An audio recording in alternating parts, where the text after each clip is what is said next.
नमस्कार मैत्रिणींनो. जसं आपल्याला रोज लागणाऱ्या ज्या गोष्टी असतात, जसं धने पावडर आपल्याला रोज लागते, आपल्याला जिरे पावडर लागते, आपल्याला मिरे पावडर लागते. आठवड्यातून एकदा तरी आपण उपासाच्या ह्याच्यामुळे मिरे पावडर वापरतो.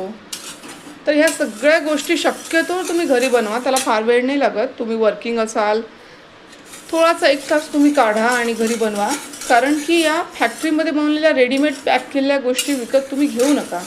रोज लागणाऱ्या गोष्टी ह्या ताज्या खाल्ल्या पाहिजे, कारण त्याचे गुणधर्म जे असतात ते आपल्या शरीराला मिळतात.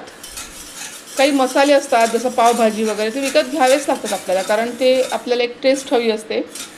थोडा वेळ आपल्याकडे नसतो डेव्हलप करायला ते मसाले. पण आता हे सोप्या सोप्या गोष्टी तरी तुम्ही किमान घरी करा. मी तर सगळं स्वतः करते. मी मिरचीची पूडही बरेच वर्ष स्वतःच बनवली आहे, पण आता घरगुती मला कोणी देत असेल तर मी तिकडनी घेते.